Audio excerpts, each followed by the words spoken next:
마태복음 5장 13절에서부터 16절까지 우리가 잘 아는 내용입니다. 찾으신 줄 알고요. 우리 함께 합독하십시다.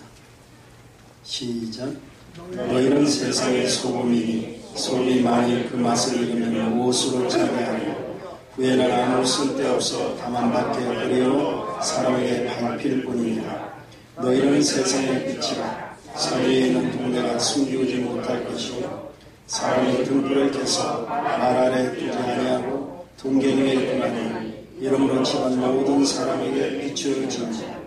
이같이 너의 빛을 사람 앞에 비추게 하여 저희로 너의 착한 행실을 보고 하늘에 계신 너의 아버지께 영광을 돌리게 하라. 아멘.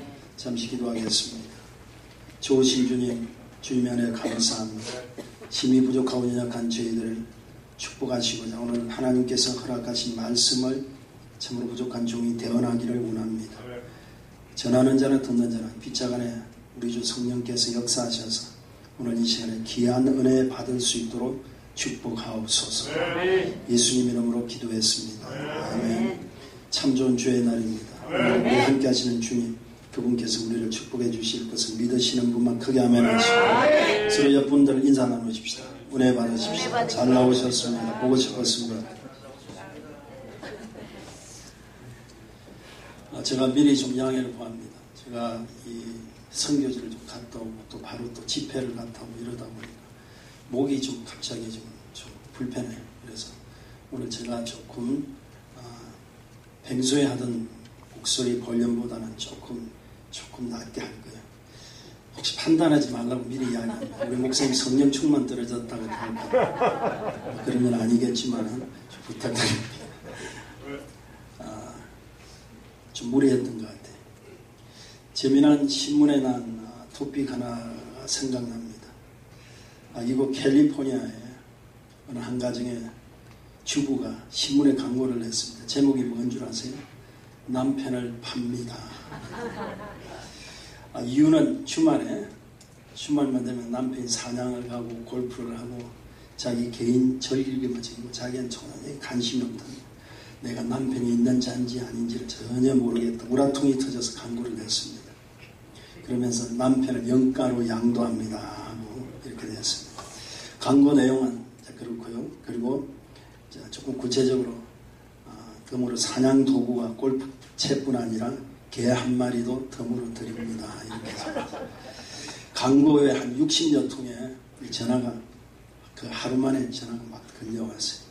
근데 남편 구입하겠다는 그 이야기는 한 건도 없고 모두 한마디씩 잔소리만 하더랍니다. 그 잔소리 내용을 여러분이 들으실 필요가 없겠죠. 그죠? 제가 왜 이런 말씀 드리냐면 사람은요 3가지 분류의 종류대로 인생을 살아갑니다. 첫째는 자신을 유익을 위해서 사는 자가 있습니다. 그런가 하면은 두 번째는 되는 대로 사는 거예요. 될 대로 되라. 근데 세 번째는 분명한 목적을 가진 사명을 가지고 사는 자가 있거든요. 오늘 이 시간에 여러분 이곳에 오신 저와 여러분은 어떤 부류에 속하는지 스스로 한번 잠깐 자문해 보세요. 나는 될 대로 사는 인생을 태어난 건지 아니면 나의 유익만을 위해서 태어난 건지 아니면 뭔가 누군가의 손길에 의해서 목적을 가지고 내가 살아야 되는 건지. 하나님의 자녀라면 특별히 이 땅에 사는 동안에는 하나님이 허락해 주신 축복된 길이 이미 예정되어 있다는 사실을 믿으시는 분은 아멘 하십시오. 자, 지난 제가 금요일 날 그런 말씀 드렸어요. 구름 기둥으로 불 기둥으로 우리를 이렇게 인도하시는데 우리 하나님께서 앞서 내가 인도하겠다. 자, 하나님이 앞서 가실 때 구름 기둥과 불 기둥이 이루어진다는 이미 하나님께서 우리의 인생을 따라오는 우리의 인생을 책임져 주시겠다고 약속하신 거예요. 그냥 내가 너희들의 행변에 따라서 내가 움직여주고 너희가 불쌍해서 내가 도와주고 하는 것이 아니라 내가 앞서 가겠다면 나를 믿고 따르는 자에게는 하나님의 축복이 그대로 이루어집니다. 우리 자신은 이미 하나님의 축복권에 보장된 삶을 사는 줄 믿습니다. 그렇다면 하나님께서 허락해 주신 그런 길을 있다면 여러분 개인적인 생각이 아니라 내가 누구를 위해 살아야 되고 무엇을 위해 살아야 되고 분명한 목적이 생기잖아요. 자, 여러분 하나님께 허락한 축복의 길이 있습니다. 그 길이 어떤 길인지 여러분 아십니까? 그것을 우리가 흔히 이야기하는 축복된 사명의 길이라고 믿습니다. 그리고 그 사명의 길은 이미 하나님께서 함께 하시기를 작정하셨기 때문에 결코 헛된 인생의 길이 아닙니다. 여러분 때로는 우리는 보이지 않는 어떤 여러 가지 어려움 때문에 참으로 나는 고통과 환난 속에서 이렇게 산다고 불평하고 원망하지만 이미 하나님께서 작정하셨기 때문에 우리 하나님께서는 우리에게 이미 축복된 길로 보장해 주시는 길이에요. 그러니까 내가 사명의 길을 뛰어든다는 것은 이미 그 뛰어든 그 축복 속에서 이미 나는 하나님께서 허락하신 그 목적에 의해 쓰임받는 거룩한 축복이 있다는 걸 믿으셔야 됩니다. 아멘입니까? 그래서 오늘 본문은요, 하나님의 사람들에게 귀한 사명을 잘 설명해 주는 내용이 있는데요. 오늘 우리가 그 사명을 좀 배우십시다. 그 첫 번째 사명을 본문은 이렇게 설명하고 있습니다. 첫째는 세상을 향한 소금의 사명이라고 이야기합니다. 우리에게 주신 거룩한 사명인데 첫째 사명이 세상을 향한 거룩한 사명. 오늘 본문 13절에 이렇게 말씀하고 있습니다. 제가 좀 읽어드릴게요. 너희는 세상의 소금이니 소금이 만일 그 맛을 잃으면 무엇으로 짜게 하리요. 후에는 아무 쓸데없어 다만 밖에 버려 사람에게 밟힐 뿐이니라. 13절에 그렇게 되어 있습니다. 자, 어떤 음식이든 맛을 내기 위해서는요, 반드시 아무리 가진 양념이 들어와도 소금이 빠지면 안 되죠. 그죠? 자, 기능 면으로서는 분명히 소금이라는 것은 맛을 낼 수밖에 없는 겁니다. 그리고 또 한 가지 있죠. 썩어가는 거, 부패되는 것을 방지하는 것. 자, 그런 의미에서 소금이 얼마나 중요한지 모릅니다. 그런데 성경은 분명히 너희는 세상의 소금이라고 이야기를 했었어요. 세상의 소금, 이 말은 진정한 하나님의 자녀는 누구든지 무의미한 인생의 맛을 내야 되는 것이 당연하고 잘못되어 썩어가는 인생에 썩지 않도록 그것을 방지해주는 역할을 감당하는 것이 하나님의 사람으로서의 진정한 진가를 발휘하는 것이다. 이 말을 이야기하고 있습니다. 그러니까 그 역할을 감당하는 자만이 진정한 하늘의 축복을 누릴 수 있고 받을 수 있다는 거예요. 오늘 이 본문의 시작이 어디에서부터 시작된 건지 아세요? 사실 이 본문 바로 전 귀절을 쭉 살펴보면 여러분이 우리 주님께서 산에 올라가셔서 제자들에게 하셨던 산상수원, 산상보원, 산상설교, 산상교훈이라고 하는 산상교훈의 팔복에 대한 이야기를 하셨어요. 팔복 아시죠? 그죠? 자, 심령이 가난한 자에게는 복이 있다는 겁니다. 애통하는 자에게는 복이 있다고 합니다. 온유한 자에게는 복이 있다고 합니다. 의에 줄이고 목마른 자에는 복이 있다고 합니다. 국률이 있는 자는, 여기는 자는 복이 있다고 이야기합니다. 그것뿐 아니라 마음이 청결한 자는 복이 있다고 합니다. 화평케 하는 자는 복이 있고 의로 인하여 핍박을 받는 자는 복이 있다고 먼저 말씀하시고 바로 이어서 너희는 세상의 소금이라. 그렇다면 여기는 여러분 아셔야 됩니다. 자, 여기서 우리가 기억할 것은 하늘의 복은 그냥 얻어지는 것이 아니라 주님께서 제자들에게 8가지 복에 대한 설명을 다 하셨습니다. 근데 그 복을 누릴 수 있는 것은 너희가 세상의 소금이라는 그 사명을 감당할 때 얻어지는 결과가 진정한 축복이다 이 말이에요. 믿으시면 아멘 하십시다. 다시 하겠어. 사명을 감당할 때 내가 너희들에게 미리 소개했던 이 복이 너희들의 것이 된다. 복만 소개하고 끝난 것이 아니라 복을 소개한 이후에 너희가 소금의 역할을 감당할 때 하나님께서 그 진정한 가치가 무엇인가를 가르쳐 주겠다. 그리고 그 복은 어떠한 복인가를 너희가 실제적으로 누릴 수 있게끔 해주겠다는. 믿으시는 분만 아멘 하십시다. 근데 보다 중요한 것은 사명은 쉽지 않다는 거예요. 힘들다는 거예요. 다시 말해서 세상을 향한 소금의 역할은 결코 쉽지 않습니다. 그 이유가 뭔지 아세요? 소금 자체가 별로 중요한 것이 아니기 때문에 그렇습니다. 제가 말씀을 잘 들으셔야 돼요. 목사님 무슨 말씀하고 있냐. 왜냐하면 소금은 반드시 맛을 내는 곳 그리고 썩는 곳에 썩지 않도록 하는 그 역할을 감당할 때 그것이 소금의 가치가 있는 거지. 소금 자체는 중요하다는 건 아니라는 거죠. 결과적으로 소금이 녹아져야 그 역할 사명을 감당할 때 그 역할이 사실은 어디까지 크게까지라는 거예요. 그러니까 여러분 아셔야 됩니다. 많은 사람들이 지금 어디에서 오류를 범하고 있냐면 내 자신이 소금이라는 거예요. 너희는 세상의 소금이라는 거예요. 그래서 나는 지금 소금의 직분을 받았다는 거예요. 집사가 되고 권사가 되고 장로님이 되고 목사가 되고 지도자가 됐다는 거예요. 그래서 자기는 자꾸 소금이라는 그 자체를 강조하고 내세우기를 원합니다. 그런데 진정한 소금의 역할은 뭔지 그 소금은 역할 자체가 중요한 것이 소금이라는 그 자체가 중요한 건 아니라는 거죠. 소금이 소금에답게 가치를 인정받기 위해서는 여러분 보세요. 소금이 희생을 해야 되고 절대 자기 자신의 희생이 동반되지 않으면 안 된다는 거죠. 그러니까 여러분 잘 아셔야 됩니다. 많은 사람들 시험 드는 이유가 뭔지 아세요? 내가 집사인데, 내가 권사인데, 내가 장로님인데 왜 나를 안 알아주느냐? 왜 나를 몰라주느냐? 이렇게 생각하는데 여러분 아셔야 돼요. 집사라는 직분이 중요한 것이 아니라 강로라는 직분이 중요한 게 아니라 권사님 직분이 중요한 것이 아니라 더 중요한 것은 그분의 집사답게 하는 그 행동과 그 삶에 있어서 축복이 더 중요하다. 역할이 중요하다. 비거나 예를 한번 보십시다. 우리가 된장찌개를 하나 끓입니다. 된장을 열 때 된장을 먼저 넣겠죠. 물을 붓고 그 다음에 뭐 하나요? 두부를 썰겠죠. 두부를 동동 띄우고 그 다음에 호박도 이렇게 썰어서 넣겠죠. 그 다음에 풋고추를 좀 넣고 자 기가 막힌 된장찌개가 이제 완성이 되었어요. 자 각자 감격적인 표현들이 있을 겁니다. 여러분 한번 생각해보세요. 그런 맛있는 여하튼 최고의 기가 막힌 맛있는 그 된장찌개 완성되었다 했을 때 여러분 뭐라고 이야기합니까? 표현도 없어요? 맛있다. 또 기가 막히다. 또 그뿐입니까? 죽인다. 그런 이야기도 있을 것이고 또 어떤 분은 이런 이야기를 내가 들은 적이 있어요. 식사를 할 때 자기는 6.25 사변 이후에 최고로 맛있는 음식. 그래서 이거 장세 전부터 이야기하시죠. 장세 이후로부터 이야기하죠. 자기는 장세는 안 살아봤기 때문에 안 되고 합리적으로 자기는 6.25 사변 이후 세대이기 때문에 6.25 사변 이후에 이렇게 맛있는 음식이 없더라. 근데 여러분 잘 들으셔야 돼요. 재미난 사실은 된장 맛있다고 그러지 그 속에 들어가고 그 정말 없어서는 아니라 소금 맛있다는 소리 아무도 안 해요.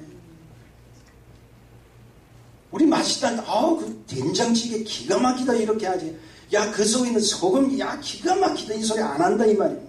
왜냐하면 소금은 된장 속에서 철저한 자기 희생으로 녹아졌기 때문에 소금 자체는 칭찬 소리가 들릴 이유가 하나도 없어요. 무슨 이야기인지 아시겠죠?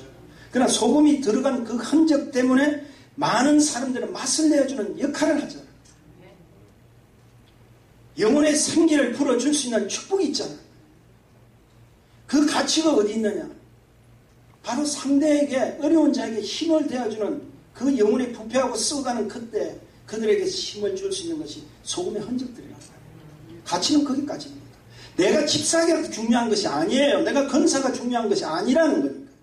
중요한 것은 내 역할이 무엇이며 내가 해야 될 일이 무엇인가를 아셔야 돼요. 그것이 진정한 소금의 역할입니다. 그래서 역할 감당하는 자가 되시기를 주의 이름으로 축원드립니다. 이것이 또 하나님의 원하심입니다.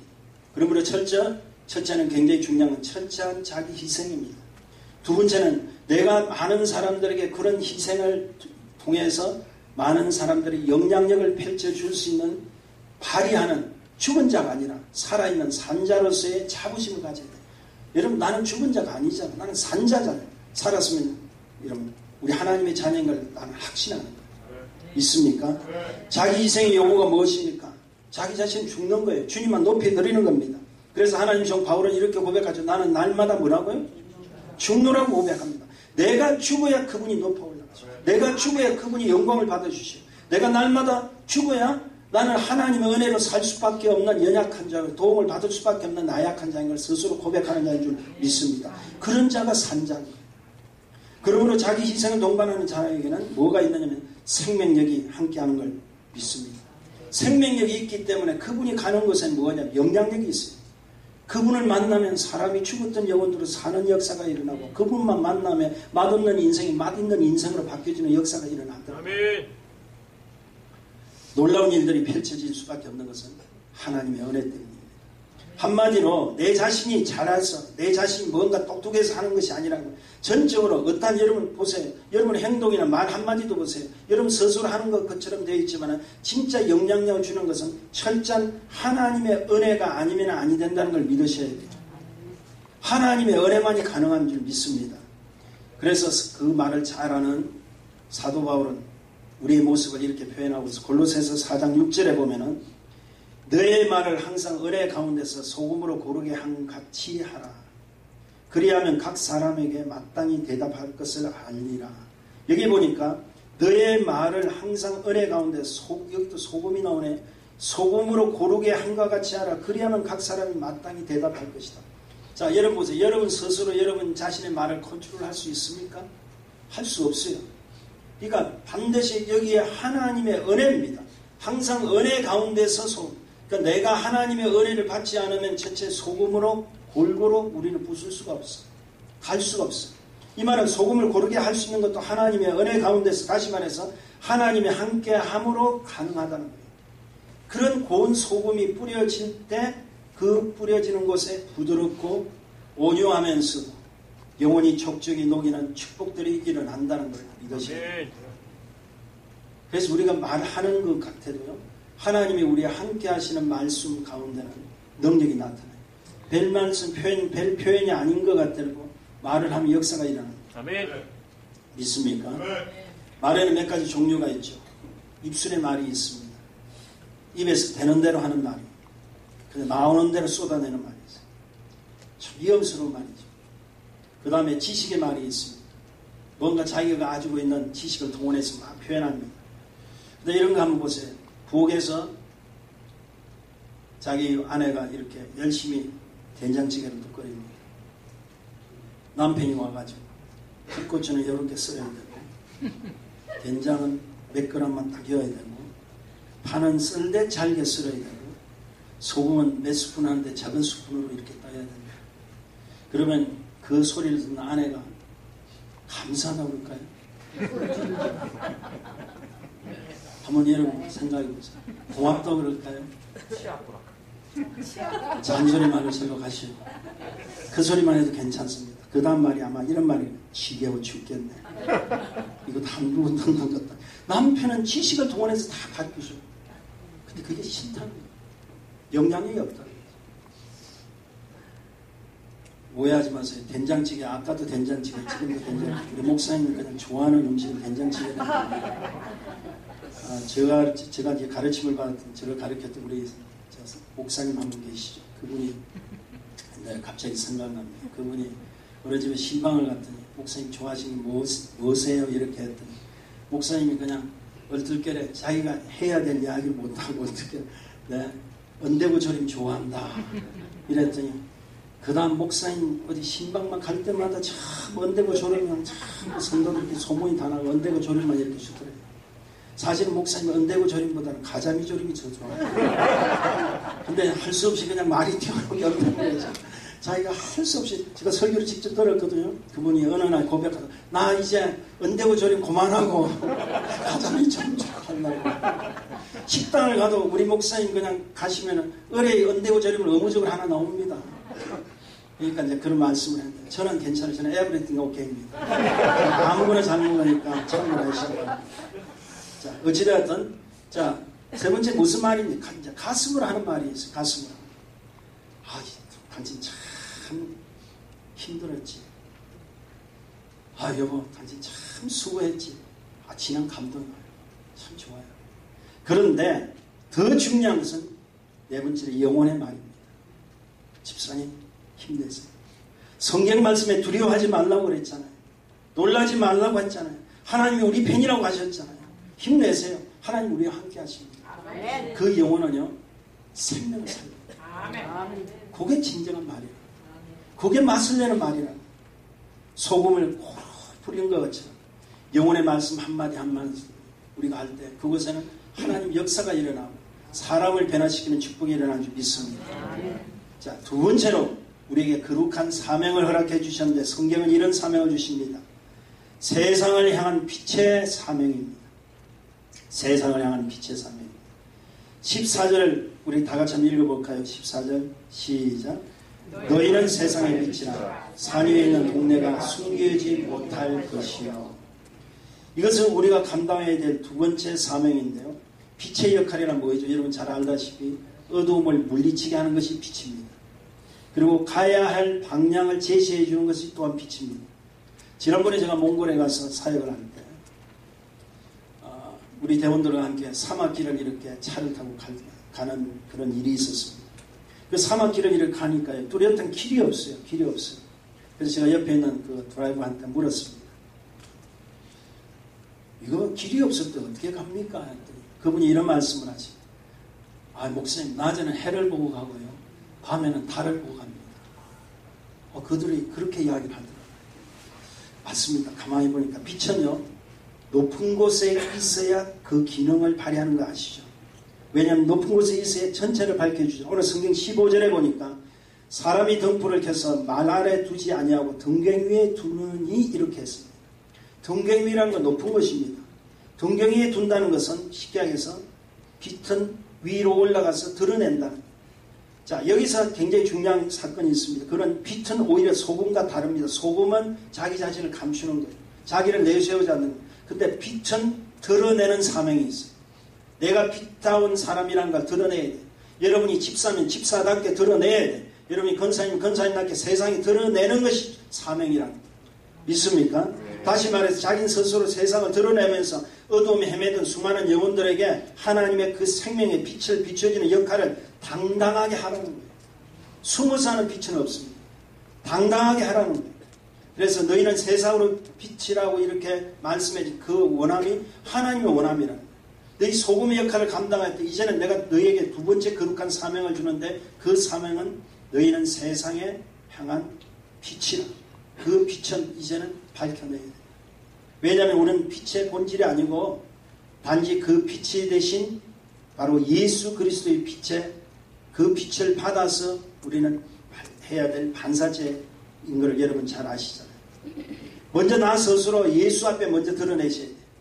내가 먼저 예수 앞에 드러내서 먼저 그분의 빛을 받아야 됩니다. 우리가 또 태양과 달 같은 그런 역할이에요. 자, 보세요. 예수 그리스도 빛이 태양이라면 생명력이 있고 그곳에는 사는 역사가 일어납니다. 살아있는 빛이 있습니다. 그럼 우리의 빛은 뭐냐면 달의 빛이에요. 예수 그리스도로부터 빛을 받지 않으면 우리도 그 빛을 발휘할 수가 없어요. 있습니까? 그러면 우리는 먼저 내 자신을 주님 앞에 내 자신을 먼저 드러내야 돼요. 그리고 받은 그 빛을 통해서 또 세상 사람에게 드러내야 되는 것이 빛이라는 거예요. 먼저 빛을 받아야 생명력이 있습니다. 그래서 여러분 이 빛을 받는 데는 절대 소홀히 해서는 안 돼요. 재미난 사실이 있습니다. 제가 달 이야기를 했잖아요. 달도 여러 종류가 있더라고요. 달은 무슨 종류가 있죠? 초승달이 있고 그 다음에 반달이 있고 질문 같지 않죠? 그래도 그냥 한번 해보세요. 초승달이 있고 반달이 있고 보름달이 있어요. 크게 나누면 이렇게 세 가지로 나눌 수 있습니다. 근데 제가 달을 조금 연구를 해봤더니 재미난 사실이 나와요. 초생달은 한쪽 구석에 빛이 쫙 있잖아요. 겨우 빛을 받아가지고 보여요. 그런데 그 초생달을 잘 보면 초저녁에 반짝해서 그 다음에 사라져버려요. 달이 없어져버려요. 그게 초생달이에요. 근데 반달은 딱 반으로 쪼개져 있죠. 쪼개져 있었는데 초저녁에 딱 떠가지고 그 다음에 밤 중간중까지 비치다가 싹 사라져요. 근데 여러분 잘 보세요. 보름달은 환한 이렇게 둥근 달은 전체가 환하죠. 이건 초저녁부터 시작해서 그 다음날 새벽까지 비칩니다. 의미가 있어요. 왜냐하면 빛은 제대로 받아야 된다는 거예요. 내가 예수 그리스도의 빛을 조금 받으면 초승달 신셋밖에 안 돼요. 잠깐 자기 은혜 받았던 거 할렐루야 하다가 끝나버려. 그런데 반쪽 정도라도 그나마 받으면 그나마 세상에 왔다가 또 주님께로 돌아올 수 여유가 있어. 왔다 갔다 하는 신세들이 많아.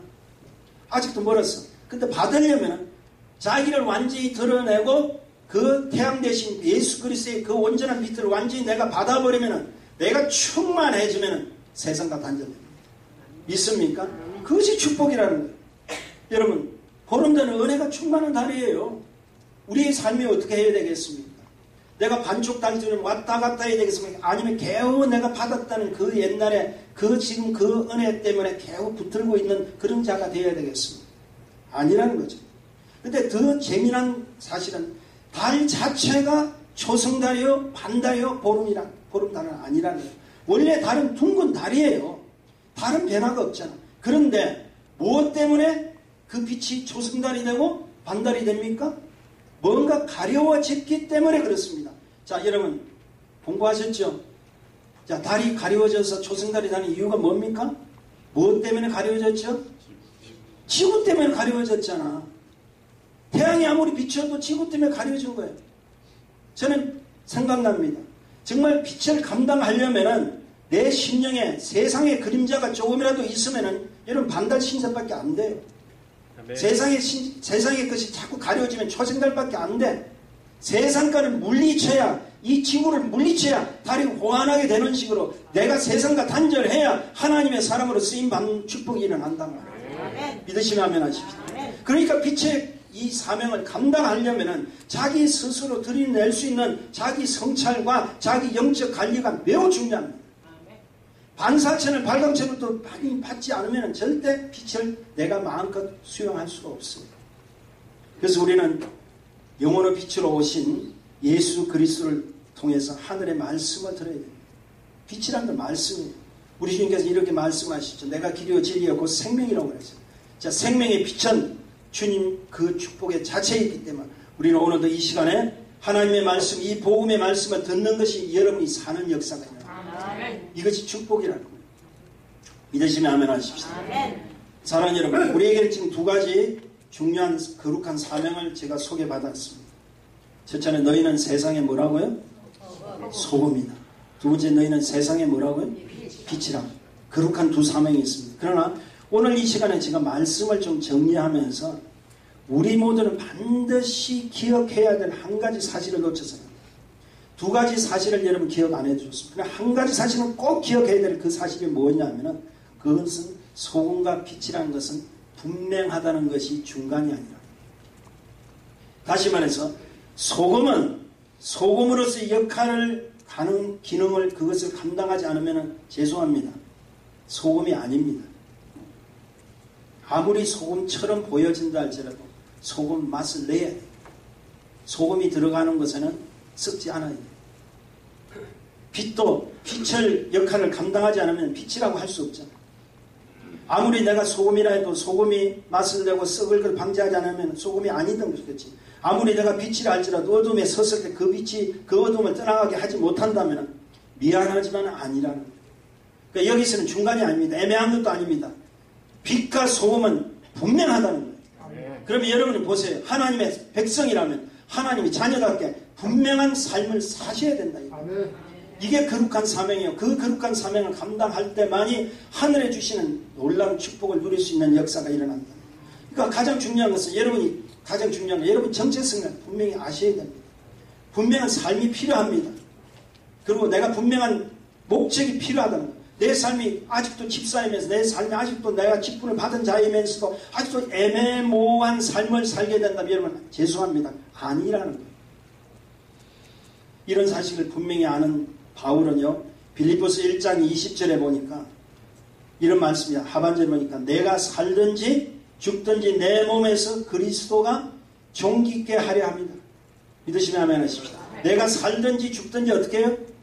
우리 주님께서 존귀케 되는 것이 축복이라는 거예요. 그러니까 나의 목적이 뭡니까? 나의 정체성이 뭡니까? 내가 해야 될 그 분명한 삶의 목적이 무엇이냐면은 그리스도가 존귀케 되려 하는 것이 축복이라는 거예요. 아멘. 믿으시면 아멘 하십시오. 다시 말해서 자신의 삶이 오직 하나님만의 영광을 돌리게 하는 것이 내가 할 일이요, 내가 사는 목적이요, 내가 하는 삶의 그 자체라는 것을 고백하고 있다. 오늘 본문 16절은요, 주님께서 이렇게 결론을 내려주셨습니다. 16절 제가 읽어드릴게요. 이같이 너의 빛을 사람 앞에서 비추게 하여 저희로 너의 착한 행실을 보고 하늘에 계신 너의 아버지께 뭐라고요? 영광을 돌리게 하라. 자, 하늘에 계신 너의 아버지께 영광을 돌리게 하라. 내가 소금이 되고 빛의 역할을 감당하는 목적이 뭐라고요? 하늘에 계신 아버지께 뭐라고요? 영광을 돌리게 하라는 것이 분명히 우리 주님께서 딱 말씀을 해주셨어요. 그러니까 이 삶이 바르게 서 있지 않으면 우리 주님께서는 그냥 우리에게 허락하신 말씀으로서 참 가치를 여러분이 수용하고 그 가치를 발휘하지 못한다면 우리 인생은 헛된 인생입니다. 아시요? 아멘. 복받기를 원하시죠? 아멘. 솔직히 이야기하죠. 복받기를 원하시죠? 그 복을 우리 주님께서 소개하죠. 그런데 그 복을 받으려면은 이런 두 가지 사명을 감당해야 된다. 너희는 세상의 소금이요 너희는 세상의 빛이라. 이 거룩한 두 사명을 감당할 때 너희 이런 복을 너희가 누릴 수 있다. 그 복이 무슨 복이냐? 이 복은 세상의 복이 아니라 하나님께서 제공해 주신 하늘의 복입니다. 믿으시면 아멘 하십시오. 그러니까 여러분 이제부터 정신 차리십시오. 우리 주님 오실 때 정말 가까운 이때 내가 교회를 다니면서 이 땅에 살면서 분명한 빛과 소금의 역할을 감당하는 분명한 정체성을 가지고 내가 신앙생활을 해야 될 터인데 마지못해 할 수 없이 이런 건 아니에요. 어차피 여러분 하나님 품속에 들어오셨잖아요. 어차피 저와 여러분은 하나님 때문에 매여 살아야 되죠. 사람이 있잖아요. 어차피 저와 여러분은 하나님 그분을 떠나서는 결코 살 수 없는 나약한 인생이잖아요.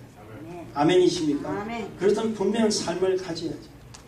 저는 오늘 말씀을 마치면서 이 땅에 빛과 소금의 역할을 분명히 감당했던 한 순교자, 한 인물을 여러분에게 좀 동영상으로 좀 소개하기를 원합니다. 동영상으로 소개하는데요. 제가 충격을 받았어요. 여러분이 우리가 생각하는 그런 현실 속에서의 순교자가 아니라 어려운 가운데서 정말 빛과 소금의 역할을 감당하면서 정말 자신의 믿음을 끝까지 지켰던 한 사람입니다. 그 인물을 통해서 오늘 이 시간 우리 같이 한번 은혜를 받고 제가 말씀을 마무리 짓도록 하겠습니다. 불 좀 꺼주시고요. 파키스탄 소수민족부 수장이었던 샤바즈 바티 장관이 지난 2일 괴한들에 의해 피살됐습니다. 그는 40개 부처 장관 중 유일한 기독교 신자로 알려졌는데요. 한유선 기자가 보도합니다. 지난 2일 이슬라마바드의 사무실로 출근하던 샤바즈 바티 장관. 자동 소총으로 무장한 괴한들은 바티 장관이 탄 승용차에 총격을 가했고 10여 발의 총탄을 맞은 그는 병원으로 이송되던 중 숨졌습니다. 바티 장관은 파키스탄의 신성 모독법을 반대했던 인물로 크리스천 고위층 피살 사건은 지난 1월에 있었던 펀자브 주지사 암살 후 두 번째입니다.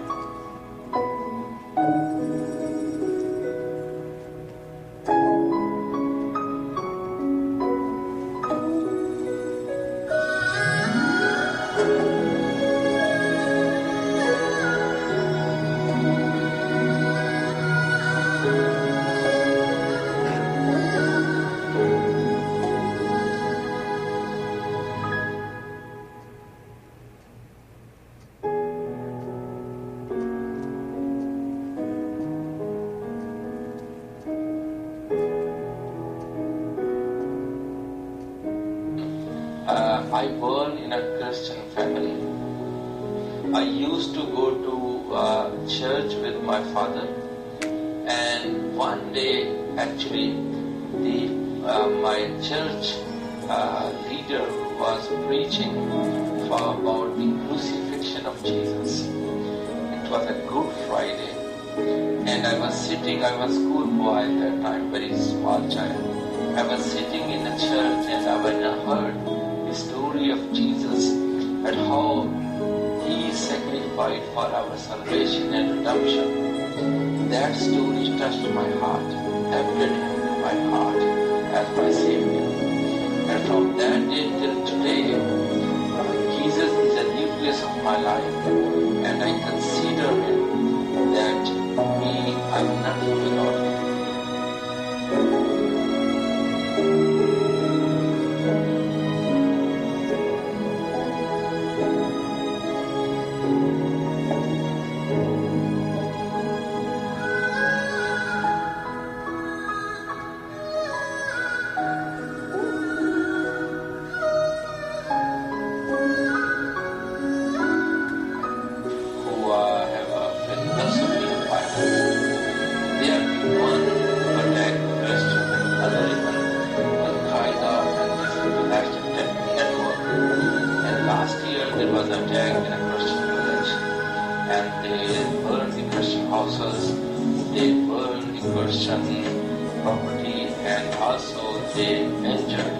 These are the incidents which happens.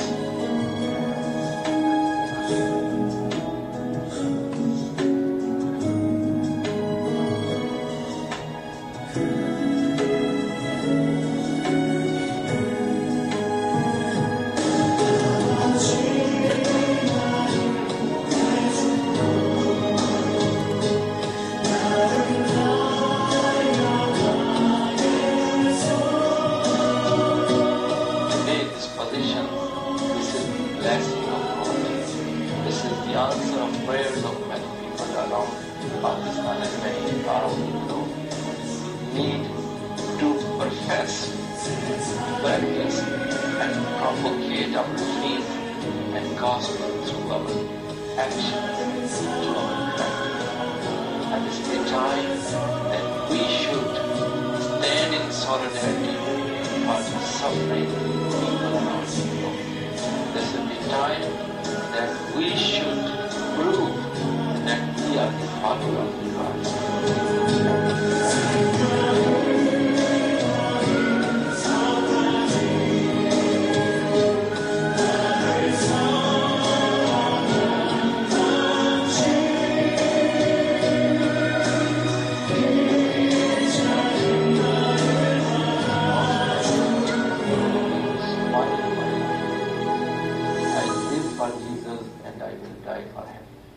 I will consider myself more fortunate if, by giving the witness for Christ, if someday I will sacrifice my life.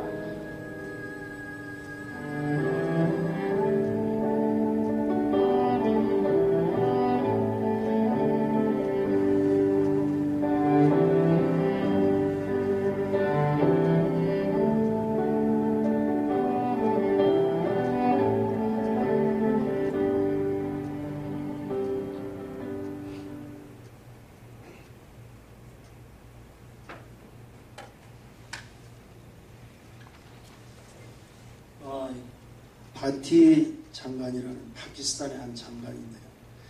인도하고 달라서 인도는 힌두의 나라지만 파키스탄은 또 무슬림 나라입니다. 그 나라에서 순교한 장관이에요. 장관은 정치인이잖아요. 영상에서 기억나는 몇 마디가 있습니다. 나는 주님 없이는 살 수 없다.